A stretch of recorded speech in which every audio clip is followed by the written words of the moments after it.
Australia का पश्चिमी तट भीषण गर्मी की लहर से जूझ रहा था। दिसंबर के आखिरी हफ्ते में कैनबरा का तापमान 40 डिग्री से ऊपर बना हुआ था। यह लोगों की याददाश्त का सबसे गर्म क्रिसमस था। लोग एक दूसरे से मिलते हुए पसीना पोंछते और कहते ग्लोबल वार्मिंग।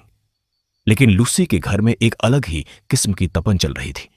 उस माहौल से बचने के लिए वह अपनी सहेली सूजी के घर आई हुई थी और उनके ठंडे बेसमेंट में गुड़िया घर डॉल हाउस गेने के साथ खेल रही थी। लूसी, ध्यान से, मेरी नई गुड़िया को फर्श पर मत रखना। यह मेरी सबसे अच्छी गुड़िया है। तुम्हें पता है, मम्मा को इसे बनाने में पूरा 1 हफ्ता लगा था। सूजी लूसी से कुछ महीने बड़ी थी, इसलिए वह लूसी और अपने छोटे भाई पीटर पर अपना बड़प्पन जताती रहती थी। सॉरी सूजी, लूसी ने झट से गुड़िया उठा ली। तुम्हें पता है, मैं पीटर को तो इसे छूने भी नहीं देती। वह इसे एक दिन में खराब कर देगा। सूजी ने एक बड़ी बहन वाले लाड भरे लहजे में कहा। लेकिन तुम खेल सकती हो, तुम मेरी खास सहेली हो। लूसी स्मिथ ने मुस्कुराते हुए सिर हिलाया और गुड़िया को अपनी गोद में रखकर उसे सुलाने का नाटक करने लगी। तभी मिसेज सारा विल्सन कमरे में आई। लंच तैयार है सूजी डार्लिंग। और पीटर कहां है? काफी देर से उसे देखा नहीं। लूसी ने तुरंत जवाब दिया। मिसेज विल्सन, वह अपने कमरे में बिस्तर के नीचे खेल रहा है। उसने कहा कि वह स्पाइडरमैन है और गुफा के अंदर बुराई से लड़ रहा है। लूसी की हंसी से उसके गालों के डिंपल उभर आए। गुफा में स्पाइडरमैन? उसे नहीं पता कि स्पाइडरमैन तो दीवारों पर चढ़ता है। सारा प्यार से मुस्कुराई। ओह, वह अभी 4 साल का भी नहीं है। धीरे धीरे ये बातें सीख जाएगा। सारा विल्सन एक गृहिणी थी। पीटर के जन्म के बाद उन्होंने नौकरी छोड़ दी थी। वह उन करियर वाली महत्वाकांक्षी महिलाओं में से नहीं थी। एक खुशहाल परिवार ही उनकी एकमात्र इच्छा थी और वह लूसी को भी वही दुलार देना चाहती थी जिसकी उस बेचारी बच्ची को सख्त जरूरत थी। भगवान ही जानता था कि वह नन्ही बच्ची किन हालातों से गुजर रही थी। दोपहर गहराने लगी और गरज के साथ तूफान आ गया। खिड़कियां खड़खड़ाने लगीं। पीटर दौड़ता हुआ आया और अपनी मां के पैरों से चिपक गया। स्पाइडरमैन को देखो। सूजी अपने भाई पर हंसी। यह तो बादलों की गरज से डर गया। लूसी भी खिलखिलाई।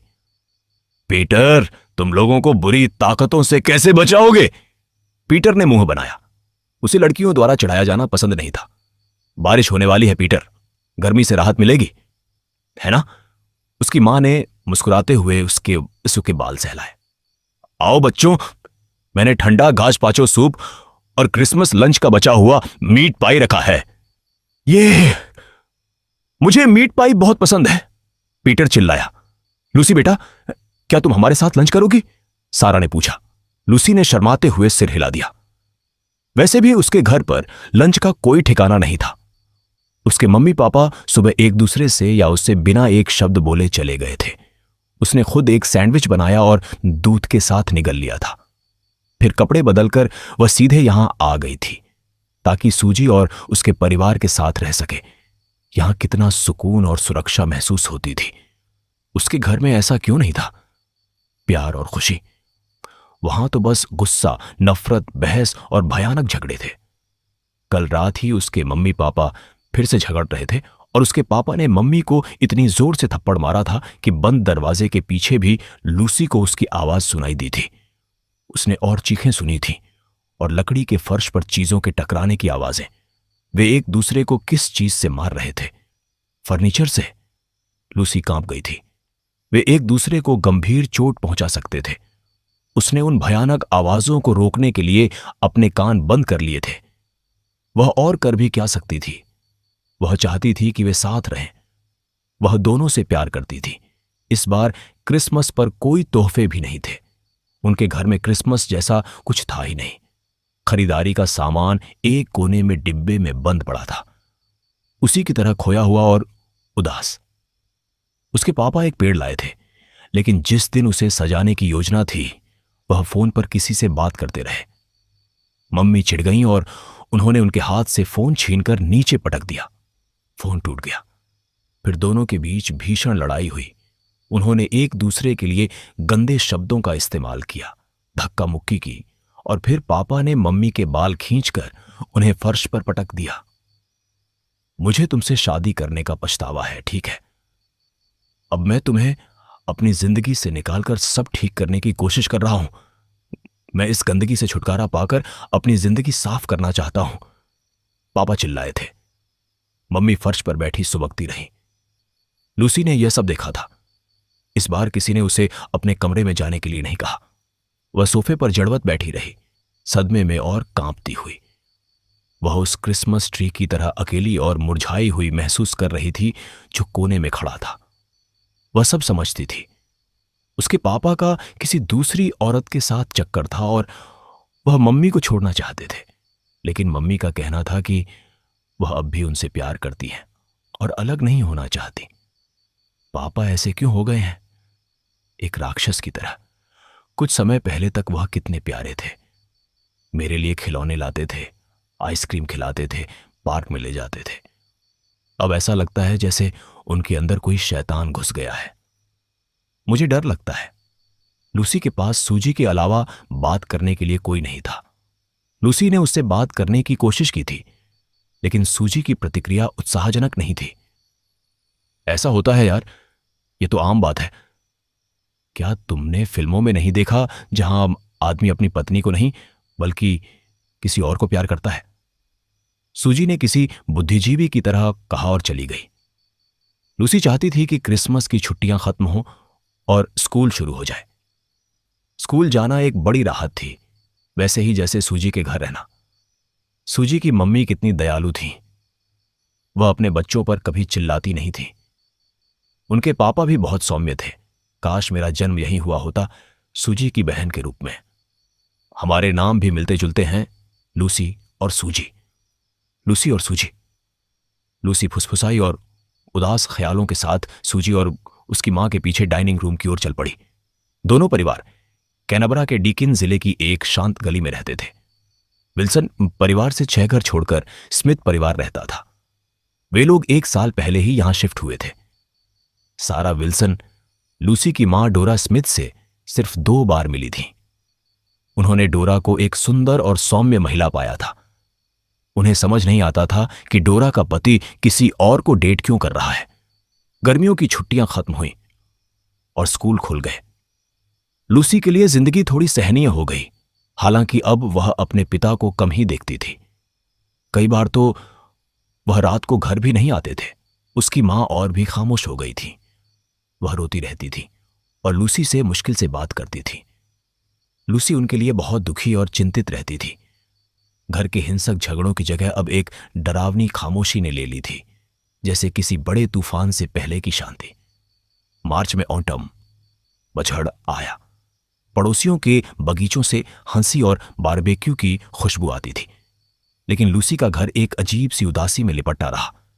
ईस्टर की छुट्टियां से आईं और लूसी की सुस्त जिंदगी की तरह गुजर गईं। ईस्टर की छुट्टियों की इकलौती अच्छी याद सूजी के परिवार के साथ नेशनल बॉटनिकल गार्डन्स में पिकनिक थी। लूसी लंबे समय बाद ऐसी किसी सैर पर गई थी। रंग बिरंगे पत्तों वाले पेड़ बहुत सुंदर लग रहे थे। जब सूजी के माता पिता वाइन पी रहे थे और पीटर डायनासोर की मूर्तियों के पास खेल रहा था, दोनों लड़कियां टहलने निकल गईं। वहां उन्होंने जंगली फूलों, फरने के पेड़ों और कंगारुओं को देखा। बहुत मजा आया। घर लौटकर लूसी चुपचाप अपने कमरे में चली गई। हमेशा की तरह किसी ने उसका स्वागत नहीं किया। किसी ने शायद उसके दिन के बारे में नहीं पूछा। घर में अब कोई एक दूसरे की परवाह नहीं करता था और इससे उसका दिल टूट जाता था। उसके पापा घर पर थे और टीवी देख रहे थे, लेकिन उन्होंने मुड़कर हेलो तक नहीं कहा। लूसी की मम्मी बेडरूम में थी, शायद उदास। वह बेडरूम अब सिर्फ मम्मी का था। पापा काफी समय से टीवी वाले कमरे में सो रहे थे। लूसी उस औरत से नफरत करती थी जिससे उसके पापा मिलते थे। वह अपनी सारी मुसीबतों के लिए उसी को जिम्मेदार मानती थी। अप्रैल के अंत तक ठंड बढ़ गई। सर्दियों के आते आते लूसी के माता पिता पूरी तरह अलग हो चुके थे। ठंड का असर लूसी पर भी पड़ रहा था। उसे एक ऐसी खांसी हो गई थी जिसे उसके माता पिता नजरअंदाज कर रहे थे। लूसी हर शाम सूजी के परिवार के साथ बिताने लगी, लेकिन उसकी खांसी बिगड़ती जा रही थी। जिससे सारा विल्सन चिंतित हो गई। उन्होंने डोरा स्मिथ को फोन किया और लूसी को डॉक्टर के पास ले जाने का आग्रह किया। मिसेस स्मिथ, मुझे लगता है यह खांसी सामान्य नहीं है। डोरा का जवाब रुखा था। मुझे पता है, कल का अपॉइंटमेंट लिया है। सारा जानती थी कि वह झूठ बोल रही है। इसके बाद लूसी ने उनके घर आना बंद कर दिया। एक हफ्ते बाद सूजी ने पूछा, मम्मी, लूसी को क्या हुआ? वो अब खेलने नहीं आती और स्कूल भी नहीं आ रही। सारा ने फोन किया तो डोरा ने बताया कि लूसी को बुखार है, लेकिन लूसी फिर कभी खेलने नहीं आई। फोन कॉल्स का भी कोई जवाब नहीं मिला। सर्दियां बीत गईं। सितंबर में बसंत आया और फ्लोरियार्ड फ्लावर फेस्टिवल शुरू हुआ। सूजी उदास थी कि लूसी उनके साथ नहीं है। सारा को चिंता हुई और वह सूजी के साथ लूसी के घर गई। वहां दरवाजे पर एक बड़ा ताला लटका था। तभी पड़ोसन मिसेस जेन वॉटसन वहां बरे मां आई। उन्होंने बताया, क्या आपको नहीं पता, लूसी के माता पिता कुछ महीने पहले अलग हो गए। लूसी और उसकी मां घर छोड़कर चली गई। सूजी बहुत दुखी हुई। वह तो अलविदा कहने भी नहीं आई। जेन वॉटसन ने बताया, जब वे गए तो लूसी बहुत बीमार लग रही थी। वह मुश्किल से चल पा रही थी। तो क्या अब इस घर में कोई नहीं रहता? सारा ने पूछा। एक नई औरत, उस आदमी मिस्टर स्मिथ के साथ यहां रहने आई है। वह किसी से मिलती जुलती नहीं है। घर लौटकर सूजी बहुत रोई। सारा ने उसे समझाने की कोशिश की, लेकिन सूजी बोली, मम्मी, मैं लूसी के लिए चिंतित हूं। वह मेरे सपनों में आती है। कल रात भी आई थी और कह रही थी कि वह मेरे पास वापस आना चाहती है, लेकिन वह बहुत दूर है और उसे लौटने में मुश्किल हो रही है। सारा ने इसे सिर्फ एक सपना कहकर टाल दिया। महीने बीत गए। सूजी अपनी जिंदगी में व्यस्त हो गई, लेकिन लूसी उसके सपनों में आती रही। फिर एक दिन डिनर टेबल पर पीटर ने अचानक कहा, लूसी वापस आ गई है। सूजी चौंक गई। तुम्हें कैसे पता? मैंने उसे हमारे बगीचे में खड़े देखा, प्लम आलू बुखारा के पेड़ के नीचे। कब? शाम को, जब मैं बरामदे में अपने सुपरमैन के साथ खेल रहा था। वह अंदर क्यों नहीं आई? क्या उसने कुछ कहा? सूजी ने पूछा। मैंने हेलो कहा, लेकिन उसने कोई जवाब नहीं दिया। वह बस वहां खड़ी रही, तुम्हारी बेजान गुड़िया की तरह, और फिर थोड़ी देर बाद गायब हो गई। सारा ने अंदाजा लगाया, शायद वह अपने पिता से मिलने आई होगी और यहां आने का समय नहीं मिला होगा। अगले दिन सारा और सूजी मिस्टर स्मिथ के घर पहुंचे। बार बार खटखटाने पर मिस्टर स्मिथ ने दरवाजा खोला। वह बहुत थके हुए और गंदे लग रहे थे। अंदर एक दुबली पतली औरत बैठी थी, जिसने मुड़कर भी नहीं देखा। मिस्टर स्मिथ, मैं लूसी से मिलने आई हूं। वह शायद आपसे मिलने आई है, सूजी ने बहादुरी से कहा। मुझसे मिलने? किसने कहा?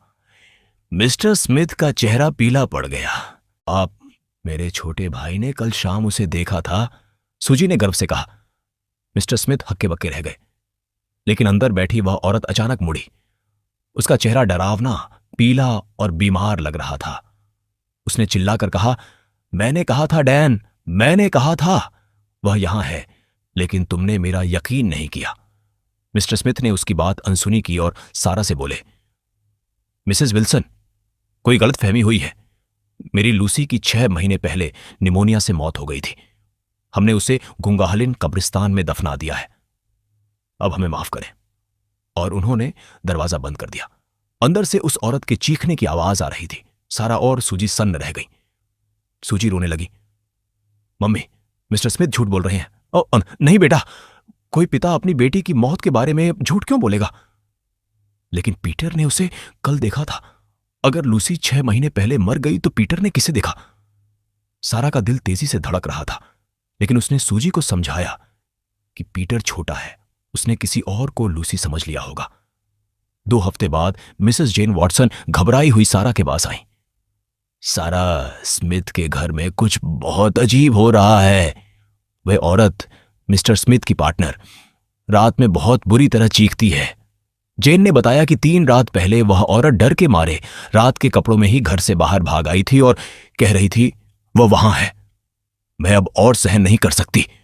मिस्टर स्मिथ उसे जबरदस्ती अंदर ले गए। जेन को लगा था कि मिस्टर स्मिथ उस औरत को परेशान करते हैं, लेकिन असल बात कुछ और ही थी। सारा ने भारी मन से बताया, जेन, लूसी मर चुकी है। मिस्टर स्मिथ ने हमें बताया। जेन की आंखें फटी की फटी रह गईं। असंभव! मैंने कल लूसी को उनके घर के बाहर खड़े देखा था। फिर वह अंदर गई और वह औरत चीखने लगी। जेन पसीने से तरबतर हो गई। क्या इसका मतलब है कि मैंने भूत देखा? मुझे अपने घर जाने में भी डर लग रहा है। अब मुझे समझ आया कि लूसी इतनी पीली और अजीब क्यों लग रही थी। सारा ने कहा, शायद लूसी की आत्मा को शांति नहीं मिली है। वह उस औरत को माफ नहीं कर पाई है जिसने उसकी मां की जिंदगी बर्बाद की। उन्होंने अगले रविवार पादरी प्रीस्ट से बात की, लेकिन पादरी ने कहा कि वह बिना बुलाए किसी के घर जाकर भूत भगाने का काम नहीं कर सकते, खासकर तब जब वे पक्के तौर पर कुछ नहीं जानते। जल्द ही पूरे पड़ोस को, दोस्त को पता चल गया कि स्मिथ के घर में कुछ गड़बड़ है। वह औरत अब एक कंकाल जैसी दिखने लगी थी और पागलों की तरह सड़कों पर घूमती थी। रात की चीखें जारी रहीं। एक दिन मूसलाधार बारिश के बीच जेन फिर से सारा के पास भागी हुई आई। वह कांप रही थी। सारा, वह उसे मार रही है। वह भूतनी उसे धीरे धीरे मार रही है। जेन ने बताया कि उसने खिड़की से देखा कि वह औरत बाहर भागी और उसके पीछे लूसी का भूत था।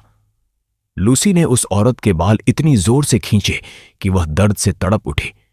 लूसी ने मेरी तरफ मुड़कर देखा। सारा! उसकी आंखों में गुस्सा था।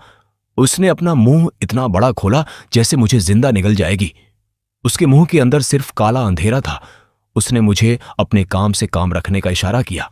अगले दिन खबर मिली कि वह औरत पागल हो गई है और उसे एम्बुलेंस में कैलन पार्क पागल खाने ले जाया गया है। सबको लगा कि अब आतंक खत्म हो गया। लूसी का मकसद पूरा हो गया था। 1 महीने बाद लूसी की मां डोरा वापस आ गई। मिस्टर स्मिथ और डोरा के बीच समझौता हो गया था। मोहल्ले में शांति लौट आई। सारा और जेन ने लूसी की आत्मा की शांति के लिए प्रार्थना की। उस शाम सारा अपने घर में म्यूजिक सुन रही थी और सुकून महसूस कर रही थी। पीटर और सूची खेल रहे थे। जेम्स, सारा के पति, सोने चले गए थे।